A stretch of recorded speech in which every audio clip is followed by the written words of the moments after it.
Cena 37. As 4 casas do conhecimento. Trilha, estrutura organizacional e governança da LESSE. Tópicos: CAE, Inês, Unipasse, MAUSE, órgãos especializados, COGE e 3 linhas.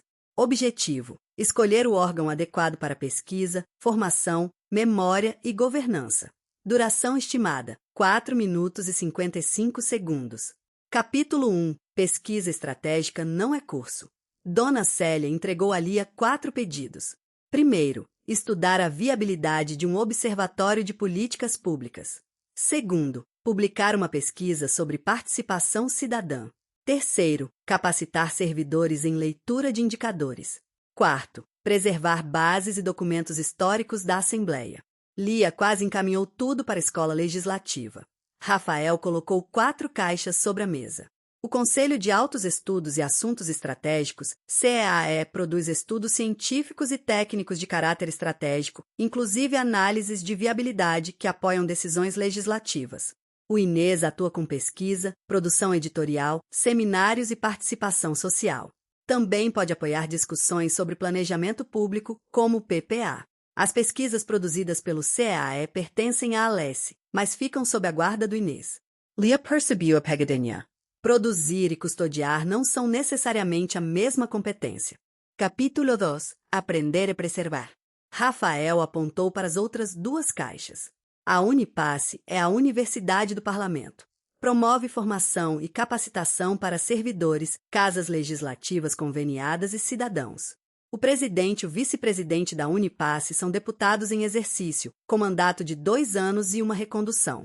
Em seu conselho acadêmico, pelo menos 70% dos integrantes devem ser profissionais ligados à área educacional. E a 4ª caixa, Pergunta Lia, é o memorial da Assembleia Legislativa do Ceará, MAUSE, diretamente ligado à mesa diretora. Ele preserva e comunica a memória histórica e política da casa.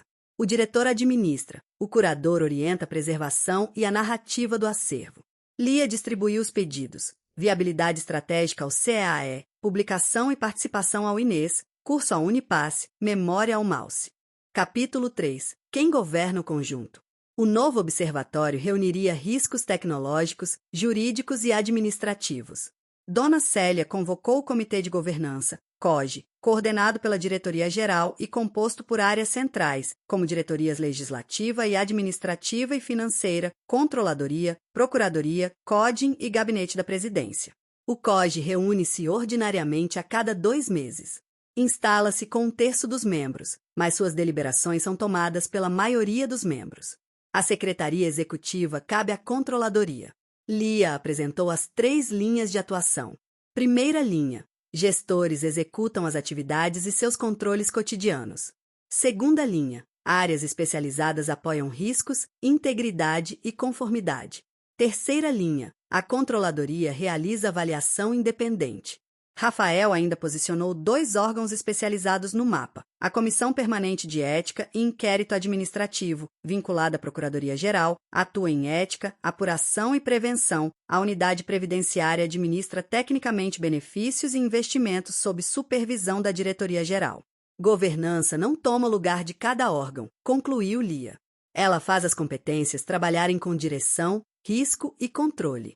Núcleo para memorizar: CAE igual a estudo estratégico, Inês igual a pesquisa, publicação e participação, Unipasse igual a educação, MAUSE igual a memória, COGE igual a governança do conjunto. Mapa de escolha da prova: Estudo científico de viabilidade estratégica, CEAE. Pesquisa editorial e participação social, Inês. Curso e capacitação, Unipasse. Preservação da história institucional, MAUSE. Riscos, integridade e governança integrada, COGE. Auditoria independente, terceira linha, Controladoria. Fim da cena 37. Cena 38. A porta certa para cada problema. Trilha, estrutura administrativa e assessoramento. Tópicos: cargos, assessoramento técnico, gabinetes, grupos de trabalho e consolidação de competências. Objetivo: resolver casos de lotação e encaminhamento sem confundir hierarquia ou função. Duração estimada: 4 minutos e 50 segundos. Capítulo 1. A mesa de triagem. Rafael propôs um exercício final. Cada cartão trazia uma demanda do projeto de dados. Criar um perfil oficial para divulgar o painel. Corrigir a infraestrutura do vídeo monitoramento. Emitir opinião jurídica sobre compartilhamento. Auditar assessos. Elaborar estudo estratégico sobre impacto de uma política. Lia encaminhou, respectivamente, ao Sistema Leste de Comunicação, à COTI, à Procuradoria, à Controladoria e ao CEAE. Boa triagem, disse Dona Célia. Agora escolha o nível de assessoramento dentro da equipe. O assessor técnico e trabalha com planejamento, matéria estratégica e pareceres de maior complexidade. O IA acompanha, supervisiona e monitora. O terceiro apoia atividades operacionais, eventos, público e equipamentos. O quarto executa apoio administrativo básico e encaminha processos. Quanto menor o número, maior a complexidade do assessoramento, memorizou Lia. Capítulo 2. Cargo em comissão não é função comissionada.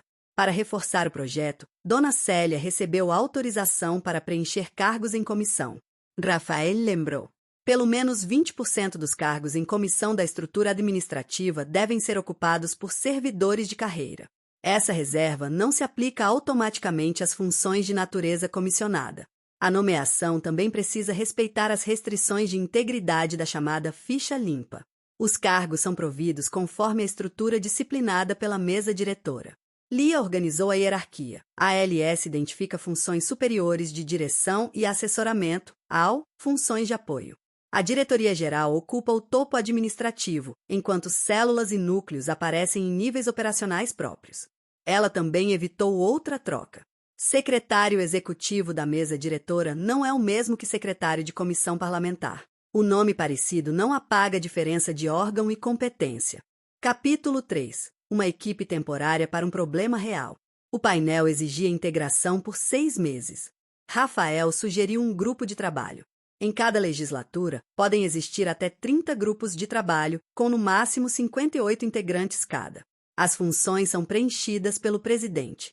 No desenho da equipe, o coordenador-geral orientaria o projeto. Gerências transformariam objetivos em metas e acompanhariam prazos. Supervisores cuidariam da execução e disciplina. Coordenadores conduziriam o fluxo diário. Assessores técnicos produziriam análises. A secretaria organizaria pautas, atas e materiais. Nos gabinetes parlamentares, a regra também traz números. Cada gabinete possui de 5 a 35 assessores. O suplente que assume em razão de licença para tratamento de saúde ou interesse particular pode nomear de 5 a 11, limitado a 25% da verba correspondente. Lia fechou o catálogo organizacional com 3 campos. Qual é a demanda? Qual órgão decide? E qual função executa? Esse é o raciocínio da prova e da vida real, disse Rafael. Primeiro a competência, depois a autoridade, por fim, a execução. Núcleo para memorizar. Assessoria é o mais estratégico e quarta, o apoio mais básico. 20% dos cargos em comissão administrativa são reservados à carreira. GT igual a até 30 por legislatura e 58 integrantes. Gabinete igual a 5 a 35 assessores. Pegadinhas de prova.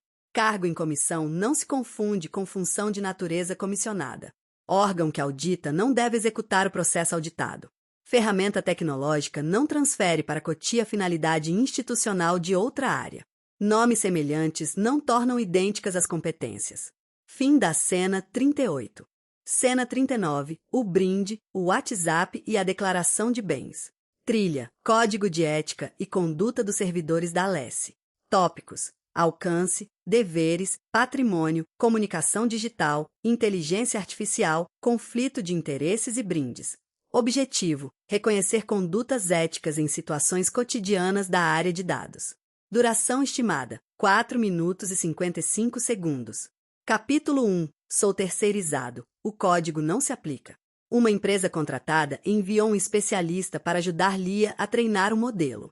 Ao receber o termo de compromisso ético, ele alegou: não sou servidor efetivo.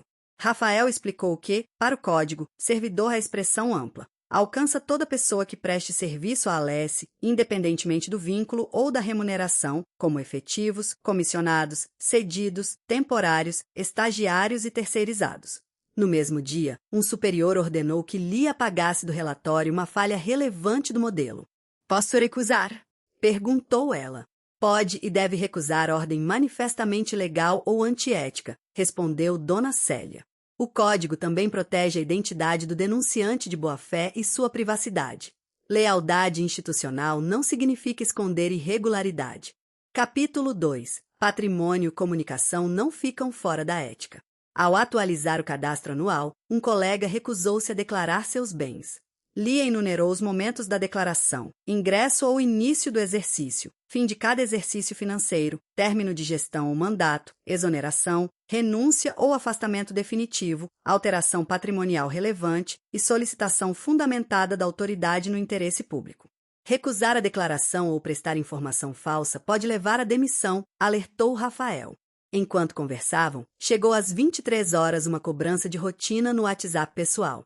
Ocupantes da alta administração, ALS1 a ALS3 e AU1, devem evitar comunicações particulares fora do expediente, salvo urgência e relevante interesse público. Lia também revisou o uso de tecnologia. Conteúdo produzido por inteligência artificial para finalidade administrativa deve ser sinalizado, conferido por uma pessoa e protegido contra exposição indevida de dados. Nas redes sociais, símbolos institucionais não autorizam desinformação nem interação com conteúdo ilícito. Curtir e compartilhar também são atos capazes de gerar responsabilidade. Capítulo 3. A caneca do fornecedor. O fornecedor do modelo ofereceu a Lia uma caneca promocional e um fim de semana em um hotel. Brinde e presente não são sinônimos, explicou Rafael. Um brinde promocional pode ser admitido quando distribuído de forma geral e sem ultrapassar 0,5% do teto remuneratório do Legislativo Estadual. Presente oferecido por interessado em decisão é proibido, mas Dona Célia apontou uma regra mais rigorosa. Em contratação pública, servidor não aceita de fornecedor atual ou potencial nem brinde, nem presente, nem viagem, nem hospitalidade. Lia recusou tudo e registrou contato. Também se declarou impedida de avaliar empresa na qual um familiar trabalhava. Conflito de interesse surge quando o interesse privado pode comprometer o interesse público, ainda que ninguém prove vantagem efetivamente recebida. A pergunta ética não é apenas quanto vale. Concluía Lia. É quem oferece, por quê e que decisão pode ser influenciada. Núcleo para memorizar. O código alcança qualquer prestador. Ordem ilegal ou antiética deve ser recusada. Declaração de bens falsa ou recusada pode gerar demissão. Inteligência artificial administrativa deve ser sinalizada. Em contratação, a vedação a vantagens de fornecedores é mais rígida. Mapa de escolha da prova. Estagiário ou terceirizado na LESS. Sujeito ao código. Ordem manifestamente antiética. Direito e dever de recusar. Declaração de bens falsa ou recusada. Demissão. Conteúdo administrativo gerado por inteligência artificial, sinalização e revisão responsável. Brinde geral fora de contratação, limite de 0,5% do teto. Vantagem oferecida por fornecedor, vedada na contratação pública. Fim da cena 39. Cena 40, da denúncia ao acordo ou à punição. Trilha, código de ética, integridade e processo disciplinar. Tópicos: contratação, assédio, admissibilidade, sindicância, PED, TAC e proteção ao denunciante. Objetivo: acompanhar o fluxo entre notícia da irregularidade, apuração, defesa e solução. Duração estimada: 4 minutos e 55 segundos. Capítulo 1. O alerta no painel. O sistema de integridade detectou 3 sinais: reuniões privadas sem ata com uma licitante, participação de servidor cuja esposa prestava consultoria à empresa e tarefas humilhantes repetidamente impostas a uma analista que questionara o contrato. Lia recordou as regras. Contratação exige segregação de funções e registros formais. O servidor declara anualmente a inexistência de impedimento e se afasta quando houver interesse de parente consanguíneo ou afim até o 3º grau. Contato privado com licitante, vantagem de fornecedor e fracionamento indevido de despesas são proibidos. A analista procurou canal confidencial. Assédio moral pressupõe conduta reiterada de humilhação, isolamento ou esvaziamento profissional. Assédio sexual envolve conduta de natureza sexual que se vale da condição funcional para constranger ou obter favorecimento e não exige repetição. A ouvidoria e a comissão podem receber a notícia com proteção de identidade e medidas urgentes. Em caso envolvendo mulher, a Procuradoria Especial da Mulher pode cooperar no acolhimento. Capítulo 2. 4 portas depois da denúncia. Com indícios preservados nos logs, começou o juízo de admissibilidade. Quem decide é o diretor-geral, com parecer jurídico obrigatório da Procuradoria-Geral, avaliando autoria e materialidade. Há 4 saídas possíveis: arquivamento fundamentado, sindicância, instauração direta de PED ou proposta de TAC, quando juridicamente cabível. A sindicância, conduzida por pelo menos 2 servidores estáveis, dura 15 dias, prorrogáveis uma vez por igual período e possui natureza informativa. Ela não aplica penalidade diretamente. Se houver PED, a instauração cabe ao diretor-geral. O acusado recebe notificação pessoal ou por meio eletrônico, inclusive o WhatsApp ou e-mail, desde que haja comprovação do recebimento. Tem 5 dias para defesa prévia, pode indicar até 5 testemunhas e dispõe de 10 dias para razões finais. Se ficar revel, a administração designa defensor dativo. Para impedir interferência na apuração, pode haver afastamento preventivo por 60 dias, prorrogáveis por mais 60, sem perda de remuneração. O afastamento não é punição antecipada. Capítulo 3. Nem toda infração admite acordo. Um servidor envolvido apenas em falha leve pediu um termo de ajustamento de conduta, TAC. Rafael conferiu os requisitos. A infração deve admitir repreensão ou suspensão. Não pode existir dano ao erário, crime, improbidade, assédio ou grave ofensa física ou moral. O servidor precisa reconhecer a responsabilidade e não ter celebrado outro TAC nos últimos 2 anos. O TAC pode ser proposto pela comissão ou pelo servidor. Se o PED já começou, a proposta só cabe até a defesa prévia. A decisão final e a assinatura competem ao diretor-geral e a duração máxima é de 2 anos. Durante a vigência, ficam suspensos o PED e a prescrição. O cumprimento extingue a punibilidade. O descumprimento retoma a apuração e gera nova apuração própria. O acordo não serviria para o assédio nem para a fraude grave. Esses fatos seguiriam o devido processo. A denúncia de crime, corrupção ou improbidade também seria encaminhada aos órgãos externos competentes, como o Ministério Público ou o Tribunal de Contas. Dona Célia observou o painel final, agora com acesso restrito, cadeia de custódia e prazos. Dados não condenam pessoas. Eles preservam evidências para que a instituição decida com legalidade, defesa e responsabilidade. Lia fechou a última cena. E a legislação não é um enfeite do sistema. É ela que define quem pode agir, como apurar e como proteger tanto o interesse público quanto as pessoas. Núcleo para memorizar. Admissibilidade igual a diretor-geral com parecer da Procuradoria. Sindicância igual a 2 estáveis e 15 mais 15 dias, sem punição direta. PED igual a defesa prévia de 5 dias, até 5 testemunhas e razões finais de 10 dias. Afastamento igual a 60 mais 60, sem perda remuneratória. TAC não alcança assédio ou infração grave. Mapa final de decisão. Sem autoria ou materialidade suficientes. Arquivamento fundamentado. Precisa esclarecer os fatos. Sindicância. Indicios suficientes se infração disciplinar. PAD direto. Infração de menor potencial e requisitos completos. TAC. Risco de interferência na apuração. Afastamento preventivo. Crime, corrupção ou improbidade. Comunicação aos órgãos externos competentes. Fim da cena 40. Encerramento da sequência.